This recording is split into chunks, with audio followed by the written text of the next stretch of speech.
ఓం అస్మద్గురుభ్యో నమః. శ్రీరంగ సింహగిరిదేశిక పాదసేవా ప్రాప్తాఖిలద్రవిడ వేదరహస్యజాతం శ్రీగౌతమాన్వయజం ఆశ్రితభాగధేయం గోపాలదేశికమహం శరణం ప్రపద్యే. కౌశికాన్వయసంజాతం వెంకటార్యతనోభవం వేదాంతాచార్య సచ్చిష్యం ఉడయవర్లుమహం భజే. శ్రీమద్వెంకటరంగార్య శిష్యం సచ్చిష్యసేవధిం శ్రీలక్ష్మణార్య విబుధం సంశ్రయే ధీవిదీప్తయే. ఓం అస్మద్గురుభ్యో నమః. ప్రియ భగవద్బంధువులారా, ప్రపన్న జనకూటస్థులైన నమ్మాళ్వార్లు అనుగ్రహించినటువంటి సామవేద సారమైనటువంటి తిరువాయ్మొഴി దివ్య ప్రబంధంలో మనం 4వ పదిలో 1వ తిరువాయ్మొഴി ఒరు నాయగమాయలో 4వ పాసురంలో ప్రవేశించాం. ముందుగా 4వ పాసురాన్ని అనుసంధానం చేసుకుందాం. నినైప్పాన్ పుగిల్ కడల్ ఎక్కలిల్ నున్మణలిల్ పలర్ எனைத்தோருகங்களும் இவ்வுலகாண்டு கழிந்தவர் மனைப்பால் மருங்கர மாயதலல்லால் மத்து கண்ணிலம் பனைத்தாள் மதகளிரு அட்டவன் పాదం పణిమినో. ఈ 4వ పాసురంలో ఏమండి, ఐశ్వర్యం అస్థిరము అన్నారు, లోకంలో ఉండే హోదాలు కూడా అస్థిరము అన్నారు. కాబట్టి భగవత్పాదార విందాలను సేవించండి అని క్రిందటి 3 పాసురాల్లోనూ చెప్పారు కదా. అంటే కాదండి, ఉండండి, అసలు అవే అస్థిరాలు, సరే, అది విశేషం కాదు. వాటిని అనుభవించే భోక్తలం మనం కూడా అశాశ్వతులమేనండి. మన జీవితాలకేమన్నా శాశ్వతత్వము అనేటువంటిది ఉందా? ఈ జీవితము గర్భేపి లీయతే భూయః జాయమానో అస్తమేవచ జాతమాత్రోపి మ్రియతే. ఏం చెప్పారండి? పుట్టుక నుంచే, మొదటి నుంచే అసలు ఆ గర్భంలోంచే పోవడం అనేది మొదలవుతుంది. పుట్టాక పోతాడు, బాల్యంలో పోతాడు, అథవా యవ్వనే. ఎప్పుడు పోతామో తెలియని మన జీవితాలు ఇవేవనా శాశ్వతాలని మీరు అనుకుంటున్నారా? కాబట్టి మనం అశాశ్వతులము, పరమాత్మ శాశ్వతమూర్తి, ఆయన యొక్క పాదాలనే ఆశ్రయించండి అని ఈ పాసురంలో మనకి చెప్తున్నారు. ప్రతిపదార్థాన్ని చూద్దాం. ఎనైత్తోరుగంగళం, అన్ని యుగాలలో, ఎన్ని యుగాల నుంచో అంటే ఎప్పటి నుంచో తీసుకుందాము. ఇవ్వులగు ఆండ్, ఈ లోకాన్ని పరిపాలించి, కళిందవర్, నశించిపోయినవారు, గడిచిపోయినవారు, ఎంతోమంది రాజులు ఈ రాజ్యాన్ని, భూమిని పరిపాలించారండి. నినైప్పాన్ పుగిల్, ఎందరూ అని ఆలోచిస్తే, అసలు ఆలోచించడమే మొదలు పెడితే మనకి సమాధానం దొరకనే దొరకదు. అది కడల్ ఎక్కలిల్, ఈ సముద్ర తీరాల్లో ఇసుక రాసులు రాసులుగా ఉంటుంది చూడండి. నున్మణలిల్, అందులో ఒక కణం, ఆ ఇసుక గుంపులో ఒక కణంలాగా పలర్, ఎన్ని కణాలున్నాయో చెప్పగలవండి? అంతమంది రాజులు ఈ రాజ్యాన్ని పరిపాలించారు అనేటువంటిది. మనైపాల్ మరుంగ అర, మన ఇళ్ళని లేదు, పక్కిళ్ళని, పక్క చోటని లేదు, గుర్తు తెలియకుండా మాయదలల్లాల్, అన్నీ నాశనమైపోతాయి, ఏవి శాశ్వతంగా ఉండవు. మత్తు వేరు కన్నిలం, ఏది ఇంకొకదాన్ని మనం స్థిరంగా ఉన్నదాన్ని చూడడం అనేది సాధ్యం కాదు. అంటే ఏవి శాశ్వతమైనవి కావు అని చెప్పడం అన్నమాట. అయితే ఏం చేయమంటారండి? పనైతాళ్, తాటి చెట్లలాంటి కాళ్ళుటండి. మదగళిరు, ఎవరికి? మత్తగజమైనటువంటి కువలయాపీడానికి. కువలయాపీడము అనగానే ఒక్కసారి కంస మహారాజు గారి యొక్క ఏనుగు మనకి గుర్తుకు రావాలి అన్నమాట. అది ఎంత సైజు ఉంటుంది అంటే చెప్పారు, పనై తాళ్మదకళిరు, తాటి చెట్టు లాంటి పాదాలు కలిగిన ఏనుగు. ఎంత పెద్ద ఏనుగు ఉంటుందండి? పాదాలే తాటి చెట్లంత ఉంటే దాని సైజు ఎంత ఉంటుంది అని. అంటే చాలా పెద్దది, చాలా శక్తివంతమైనటువంటి కువలయాపీడాన్ని అట్టవన్ చంపినటువంటి వాని పాదం పణిమిన్, పాదాన్ని ఆశ్రయించండి. ఇందులో ఏం చెప్తున్నారు? కువలయాపీడాన్ని చంపినటువంటి ఆ శ్రీకృష్ణుని యొక్క శ్రీపాదాలని చక్కగా ఆశ్రయించి ఉజ్జీవించండి అంటున్నారు. ఏమండి, ఈ రాజ్యాన్ని, ఈ భూమి మీద ఎంతమంది రాజులు పాలించలేదండి? పోతనామాచ్యుల వారు చెప్తారు కదా, కారే రాజులు రాజ్యముల్ కలుగవే, గర్వోన్నతించెందిరే, వారేరి సిరిమూట కట్టుకొని పోవంజాలిరే, భూమిపై పేరైనం కలదే. ఏమన్నారండి? ఎంతమంది రాజులు పరిపాలించలేదు? తెలుగు పలుకుబడితనం సిరిమూట కట్టుకొని పోవంజాలిరే. ఏమన్నా మూట కట్టుకుపోయారండి వెళ్ళేటప్పుడు? భూమిపై పేరైనం కలదే, వాళ్ళ పేరైనా ఉందండి? ఇంత అశాశ్వతమైనటువంటి ఈ ప్రాణము, ఈ లోకము, వీటన్నిటినీ ఒక్కసారి గుర్తు చేసి నాయనా, అస్థిరమైన సంపత్తు గురించి ఆలోచించకు. స్థిరమైనటువంటి వాడు శ్రీమన్నారాయణుడు. ఆయనే కృష్ణుడిగా వచ్చి అవతరించాడు. ఆయన కువలయాపీడం అనేటువంటి ఏనుగుని సంహరించాడు. కాబట్టి అలాంటి స్వామి యొక్క పాదాలనే ఆశ్రయించండి అని అంటున్నారు అన్నమాట.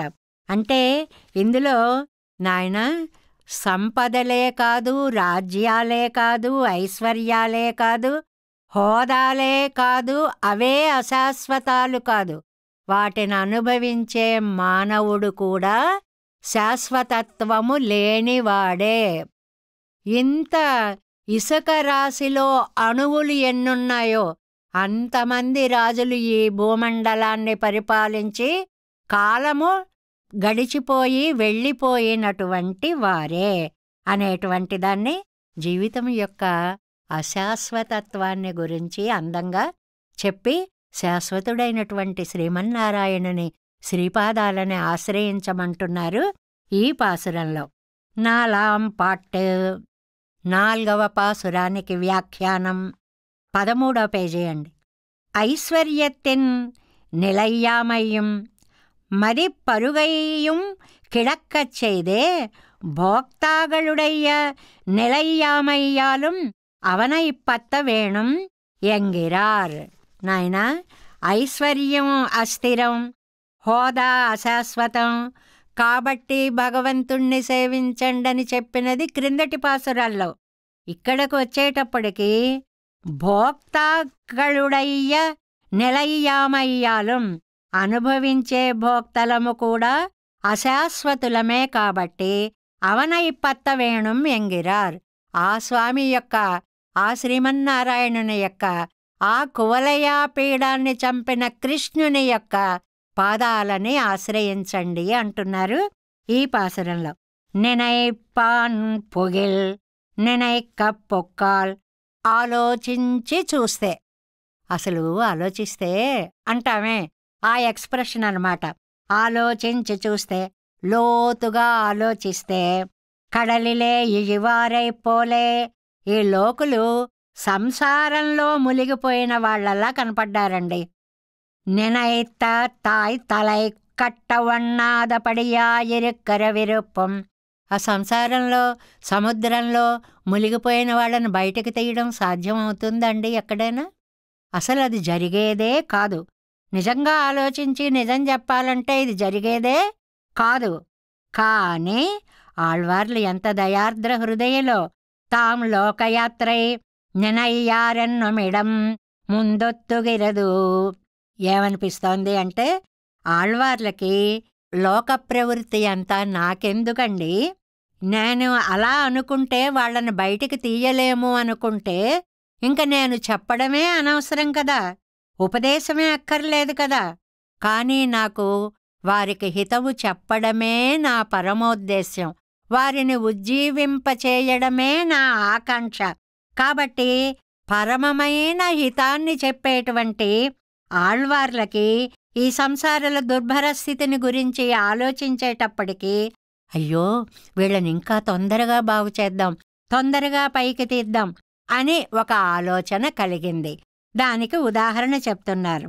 కడలెక్కలిల్ నొన్ మణలిర్ పలర్ అలైవాయి లెక్కలిల్ మణ్య మణలిల్ కాటిల్ అనేకర్.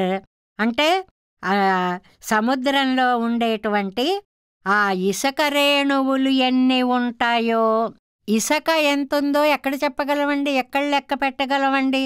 అలాగా కాల సముద్రంలో నడిచిపోయిన వాళ్ళు, మునిగిపోయిన వాళ్ళు అన్ని కోట్ల మంది, అనేకరు, ఒకళ్ళు ఇద్దరు కాదు, ఆ ఇసుక కంటే కూడా ఎక్కువ వాళ్ళు ఉన్నారని కూడా చెప్పవచ్చనమాట. ఇప్పటి ఆండు మునెందు పోగిరవర్గల్ తాంగళారియన్నెల్.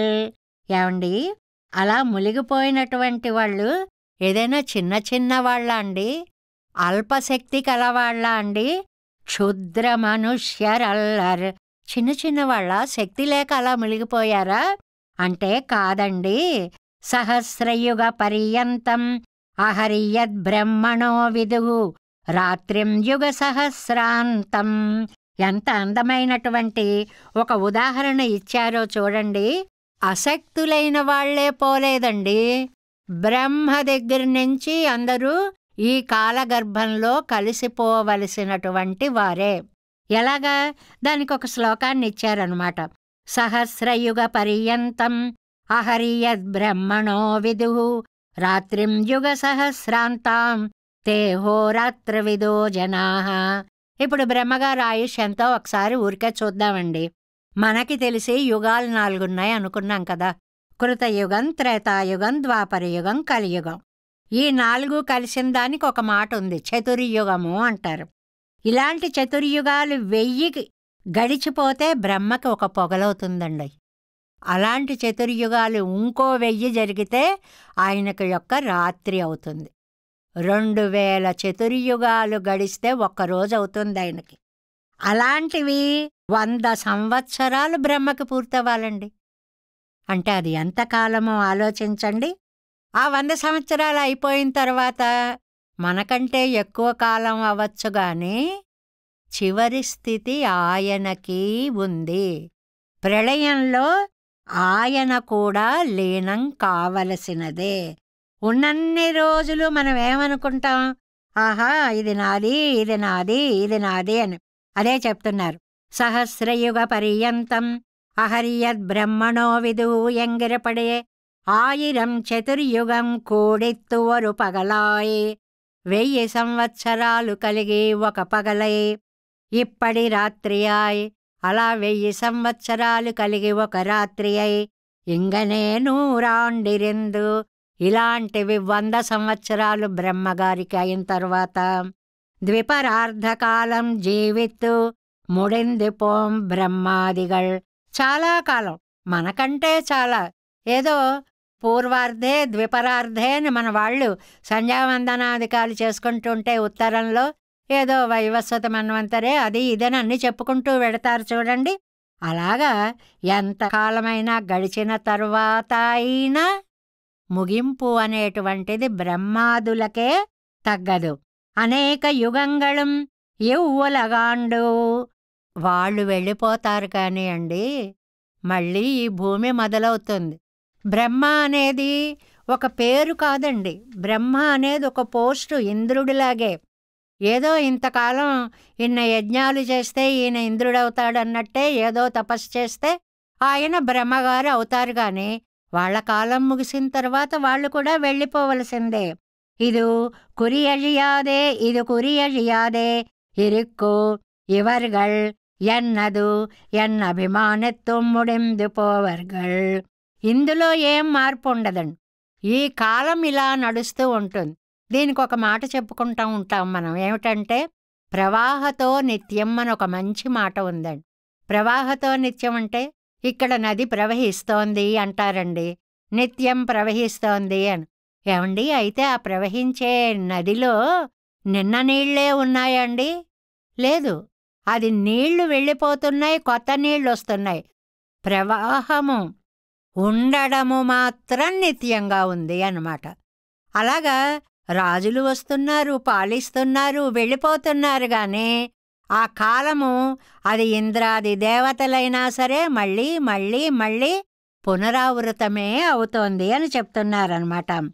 అది ఎనైత్తోరు గంగళం ఇవ్వులగాండు కజిందవర్ ఎన్నో యుగాల కాలము ఇలాగా లోకాలని పాలించిన ఎవ్వరికైనా చివరికి ముగింపు అనేటువంటిది ఉంటుంది. నినైప్పాన్ పొగిల్ కడలెక్కలిల్ నొన్ మనలిర్పలర్. ఆహా, ఏమీ ఆలోచిస్తే అసలు అనుకుంటే నిజం చెప్పాలంటే అబ్బో ఎంత ఎంత వాళ్ళైనా ఇలా జరగాల్సినదే. దాన్ని మనం ఎంతకాలం అండి, కాలాన్ని మనం లెక్క పెట్టలేమండి. దానికి ఇంకో శ్లోకం ఇచ్చారు చూడండి. గంగాయాస్య కథ ధారా యథా వర్షతి వాసవే శక్యా గణయితుం లోకే న వ్యతీతాః పితామహాః. గంగలో ఉన్న ఇసుక రేణువులు ఎన్ని లెక్కించగలమండి? ఎంత ఉంది ఇందులో ఇసుక, ఎన్ని రేణువులున్నాయి అంటే లెక్కించగలమా? పోనీ అలా కాదండి, ధారా యథా వర్షతి వాసవే, వర్షధార పడుతోందండి, అందులో ఎన్ని జలబిందువులున్నాయి చెప్పండి చూద్దాం. అంటే ఇది మనం లెక్కించడానికి శక్యమైనటువంటిదా? అలాగే ఆ ఇసుక రేణువులని, ఆ వర్ష బిందువులని ఎలా మనం లెక్క పెట్టలేమో అలాగే బ్రహ్మలు ఎందరు గడిచారో చెప్పలేం. బ్రహ్మ ఒకడు కాదు, అనేక బ్రహ్మలు వస్తూ ఉంటారు, పోతూ ఉంటారు. బ్రహ్మ అంతటి వాడి బ్రతుకే అస్థిరమైతే ఇంక సాధారణమైనటువంటి మనుషుల యొక్క జీవితాల అశాశ్వతత్వాన్ని గురించి మనం చెప్పాలా? మనైప్పాల్ మరుంగరా, మనైప్పాల్ మరుంగువరా. ఇక్కడేమిటంటే మనదా, మన ఇల్లా, పక్కదా, ఏది అని లేదండి. సర్వం నీదా, నాదా, ఇంట బయట ఏ చర్చకి ఇక్కడ అవకాశమే లేదు. సిరుగ జీవితానాగిల్ తన్నళవిలే పోము. మామూలుగా సామాన్య జీవితంలో మనం ఏదో ఒక ఇంట్లో ఉన్నామని ఒక గుర్తు. కొన్ని ఇప్పుడు మనం చిన్న చిన్న అనుభవాలండి. మనం ఎప్పుడో చిన్నప్పుడు పల్లెటూళ్ళల్లో ఉన్నాం. ఈయనే ఓ 50 ఏళ్ళైన తర్వాత ఆ ఊరికి వెడతాం.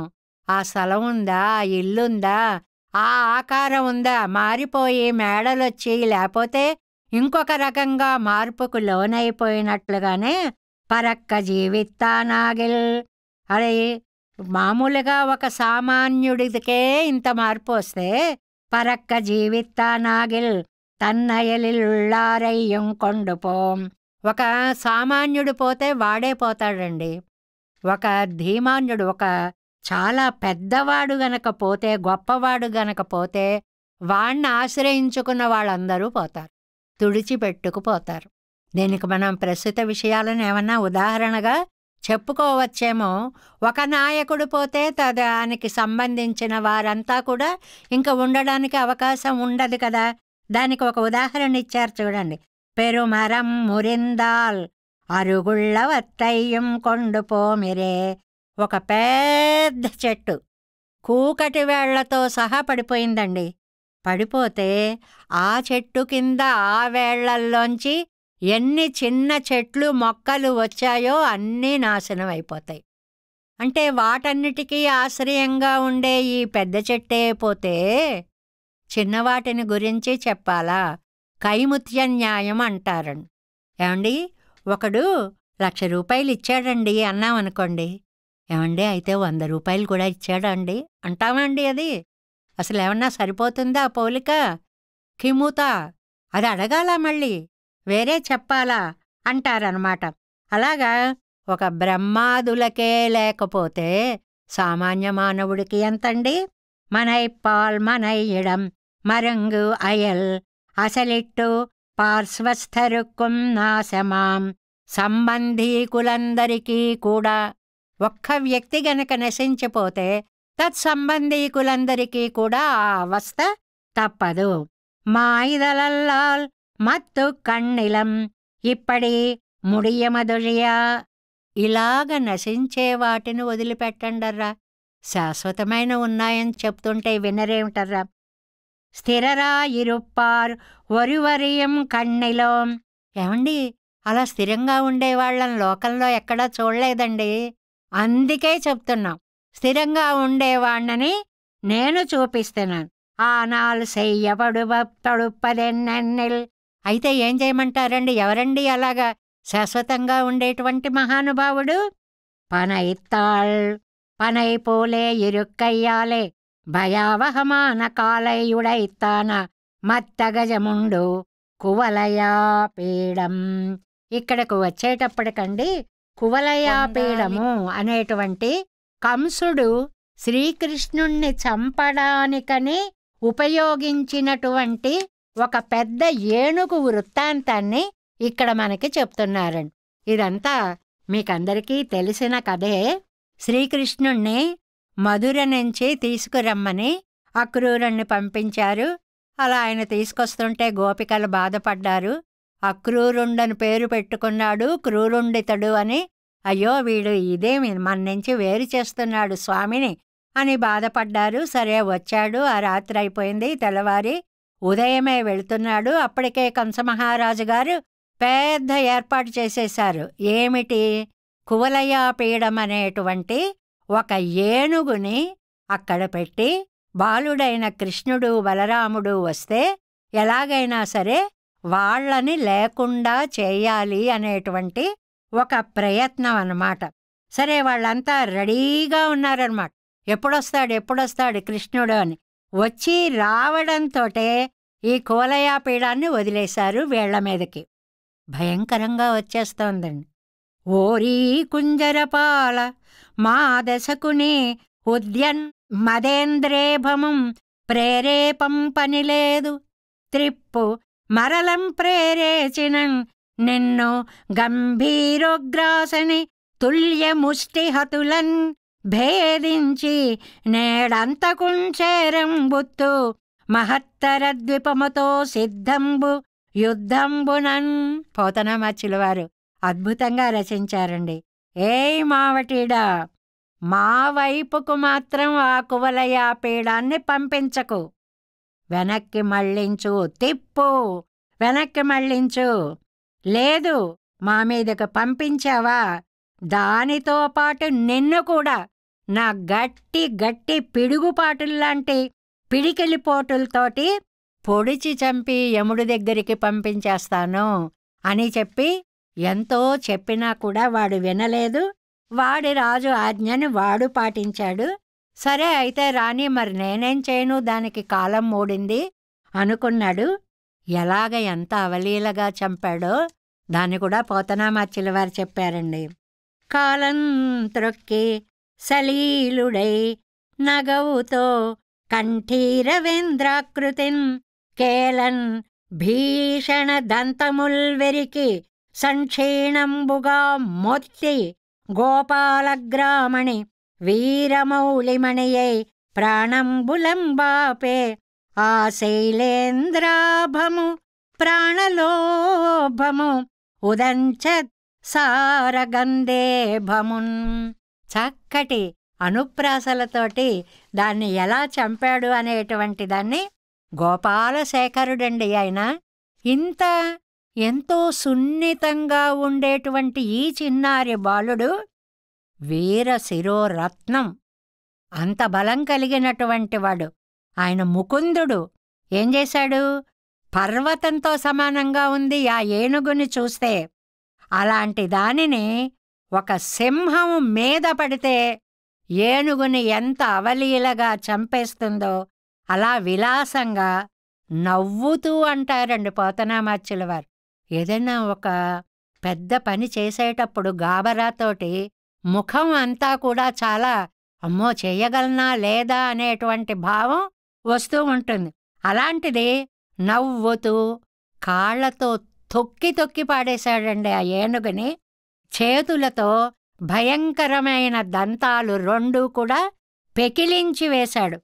చావగొట్టాడు అంటామే, బాధేశాడు, దాని ప్రాణాలు తీసేశాడు అని చెప్పి భాగవతంలో చెప్పినట్లుగా ఏం చేశాడండి? దంతాలు తీసి నప్పిన్న పిరాట్టికి అద్భుతమైనటువంటి మంచాన్ని తయారు చేయడానికి కోడులు, ఇప్పుడు మంచాలను చూడండి దంతాలతో చేసుకుంటూ ఉంటారు, వాటి మీద అందంగా ఇలాగ డిజైన్లు అవి వచ్చేలాగా పెట్టుకుంటూ ఉంటారు కదా, అలాగా దానిని చంపాడు అనేటువంటి దాన్ని, ఆ వృత్తాంతాన్ని ఒక్కసారి గుర్తుకు తెస్తూ మనకి, అందువల్ల ఏమంటారు అంటే ఇక్కడ పనైపోలే ఇరిక్కయ్యాలే, తాటి చెట్టు ఉన్నట్లుగా కాళ్ళు, అంత ఎత్తులో అంత పెద్దగా అంత భయంకరంగా ఉండేటువంటి కువలయాపీడము భయావహమాన కాలయ్యుడైతాన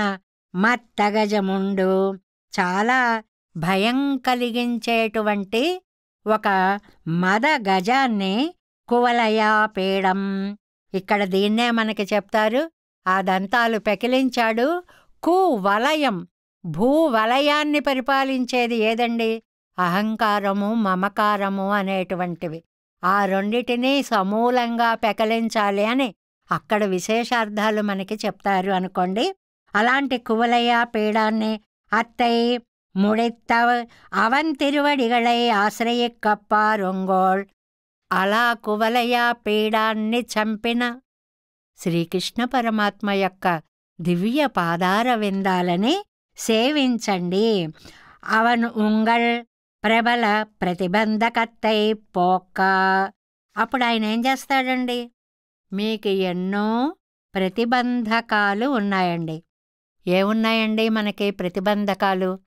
సంసారం ఒక ప్రతిబంధకం. సంసారానికి కారణం కర్మ, మనము చేసుకున్న కర్మలు ఒక ప్రతిబంధకం, దానివల్ల మళ్ళీ వచ్చే జన్మలు ఒక ప్రతిబంధకం. ఇలా చెప్పుకుంటూ వెడితే పాపాల పుట్టలాగా అన్నీ ప్రతిబంధకాలే కనిపిస్తూ ఉంటాయి అన్నమాట. కాబట్టి ప్రబల ప్రతిబంధకత్తై పోక్క, అప్పుడు ఆయన నీకున్నటువంటి ప్రతిబంధకాలన్నిటినీ పోగొడితే నీంగళ్ అవన్ కాలిలే తలై సాయక్కప్పారుంగోళ్, ఆయనేమో మీ ప్రతిబంధకాలు పోగొడతారు. మీరేం చెయ్యాలో తెలుసా? ఆయన పాదాల మీద మీ తలని పెట్టండి. అక్కడా పెట్టి నీ మణికాంతులన్నీ కూడా వాళ్ళు కాలదన్నీ పక్కన ఆనందాన్ని, ఎందుకయ్యా హీనస్థితి అంతయ్యా? ఎవరి పాదాల మీద తల పెట్టాలో నువ్వు తెలుసుకో. లోకాన్నంతటికీ రక్షించేటువంటి శ్రీమన్నారాయణుడే శ్రీకృష్ణ రూపుడై కువలయాపీడాన్ని నశింపచేసి ఈ లోకంలో వెలుగందినటువంటి సౌలభ్యమూర్తి. అలాంటి స్వామి యొక్క తిరుపాదాలని నువ్వు ఆశ్రయించి ఉజ్జీవించు. ఇక్కడ నిన్న మనం చెప్పుకున్నాము, సర్వధర్మాన్ పరిత్యజ్య మామేకం శరణం వ్రజ అహంత్వా సర్వపాపేభ్యో మోక్షయిష్యామి మా శుచః అనేటువంటిది చెప్పుకున్నాం కదండి. 3వ పాసురంలో ఏమని చెప్పుకున్నాం? మాం అనేటువంటి ఒక పదం యొక్క అర్థాన్ని స్వామి యొక్క సౌలభ్య గుణంగా మనం చెప్పుకున్నాం. స్వామిలో 2 గుణాలున్నాయండి. ఇది ఒక్కసారి మనకి బాగా అర్థమైపోతే ఇంకా మొత్తం సిద్ధాంతం అంతా అర్థమైనట్లే. ఒకటి పరాత్పరత్వం, పరత్వం. ఆయన మించినవాడు లేడు. అంతవాడు వచ్చి మనలో కలిసిపోవడం అనేటువంటిది సౌలభ్యం. ఈ సౌలభ్య గుణాన్ని, ఈ పరత్వ గుణాన్ని కూడా భగవద్గీతలో ఒక్క శ్లోకంలో చెప్పేశాడండి. సర్వధర్మాన్ పరిత్యజ్య మాం ఏకం శరణం వ్రజ. మాం అక్కడ పదంలో సౌలభ్యాన్ని చెప్పారు. మనకి ఎంత చక్కటి వ్యాఖ్యానాన్ని అందించారో మహనీయులు అందరూ కూడా. మాం ఏకం శరణం వ్రజ, నన్ను ఒక్కడిని, ఎలాంటి వాణ్ణి నేను? నీకు సులభుడని, కాబట్టి నన్ను నువ్వు సేవించు. దీనికి మనం ఏమని చెప్పాం? కొంచెం సంప్రదాయంగా ఒక పదం నేర్చుకోవాలి అంటే ఆశ్రయణ సౌకర్య ఆపాదక గుణాలు. అంటే ఆయన దగ్గరికి వెళ్ళడానికి భయం అక్కరలేకుండా ధైర్యాన్నిచ్చే గుణం ఏమిటండి? సౌలభ్యం. అంటే ఏమిటి? అమ్మో, ఆయన పెద్దవాడండి, ఆయనతో మాట్లాడడం అండి అనుకుంటామనుకోండి. అబ్బే అదేం లేదండి, ఆయన చాలా అందరితో కలిసిమెలిసి ఉంటారండి అని తెలిస్తే ధైర్యంగా వెడతాం. దీనిని ఆశ్రయణ సౌకర్య ఆపాదక గుణాలు. ఇది 3వ పాసురంలో చెప్పుకున్నాం. ఇంక 4వ పాసురంలో అహం. అహం అంటే నేను. నేను అంటే పరాత్పరత్వం అన్నమాట. జ్ఞాన, శక్తి, బల, ఐశ్వర్య, వీర్య, తేజస్సులు కలిగినటువంటి నేను. అలాంటి నన్ను అంటే దీన్నేమంటారండి? ఆశ్రిత సౌకర్యాపాదక గుణాలు. అంటే ఏదీ లేనివాడి దగ్గరికి వెళ్ళి మనం ఆశ్రయించినా వాడు ఇచ్చేదే ఉండదు. అయ్యో నా దగ్గర ఏం లేదే, ఇవ్వాలనుంది కానీ ఏం లేదే అంటాడు. ఈయన అలాంటి వాడు కాదు. ఆశ్రయించిన వాడికి సౌకర్యాన్ని కలిగించగలిగిన శక్తిమంతుడు అన్నమాట. జ్ఞానశక్తి, ఐశ్వర్యాది గుణాలన్నీ కలిగినటువంటి వాడు. కాబట్టి ఆయన్ని ఆశ్రయించండి అంటే 3, 4 పాసురాల యొక్క కలయికని ఎంత అందంగా వ్యాఖ్యానించారో చూడండి మనకి. అందుకనే 3లో చివరి పదం ఏమన్నారు? కണ്ണన్ కడల్గళ్ నినయమినో. స్వామి యొక్క పాదాలని ధ్యానించండి. సర్వధర్మాన్ పరిత్యజ్య మామేకం శరణం వ్రజ, అహం త్వా సర్వ పాపేభ్యో మోక్షయిష్యామి మా శుచః. అది తలుచుకోండి. అందులో 3వ పాసురంలోనేమో మాం తలుచుకోండి, సౌలభ్యం. ఇవాళ 4వ పాసురంలోనేమో అహం, సర్వశక్తిమంతుడనైన నా పరత్వాన్ని గురించి తెలుసుకోండి అని అద్భుతమైనటువంటి భక్తులకి ఆనందాన్నిచ్చేటువంటి సర్వశక్తిమంతుడైనటువంటి పరాత్పరుని యొక్క పాదాలు సేవించమని మనకి నమ్మాళ్ళవార్లు. ఆయనకి ఏమవసరం అండి? ఇందాక చెప్పారే, సముద్రంలో మునిగిపోయిన వాళ్ళు పోతే పోతారు, వాళ్ళ గురించి మనం ఎక్కడ పట్టించుకుంటాం? అనుకోలేదండి. నేను సొన్నాలు విరోధం మీదు ఆగిలం. మీకు చెప్తే బాధపడతారర్రా, అయినా నేను చెప్పకుండా ఉండలేను అనేటువంటి ఒక భావనతోటి ఒక పరమ కారుణికనాన నమ్మాళ్ళవారంటారు. దయ కలిగినటువంటి నమ్మాళ్ళవార్లు మనకి ఈ పాసురాలలో ఆ చరమ శ్లోకం యొక్క అర్థాన్ని మేళవించి అద్భుతమైనటువంటి పాసురాలను అందించారు. నినైప్పాన్ పుగిల్ கடல் எக்கலில் நுண்மணலில் பலர் எனைத்தோருகங்களும் இவ்வுலகாண்டு கழிந்தவர் மனைப்பால் மருங்கர மாயதலால் மத்து கண்டிலும் பனைத்தாள் மதகளிரு அட்டவன் பாதம் பணிமினோ. நம்மாழ்வார் திவ்ய திருவடிகளே சரணம். எம்பெருமானார் திவ்ய திருவடிகளே சரணம். ஜீயர் திவ்ய திருவடிகளே சரணம். ஓம் அஸ்மத்குருभ्यो நமः. ஜெய் ஸ்ரீமன்னாராயண்.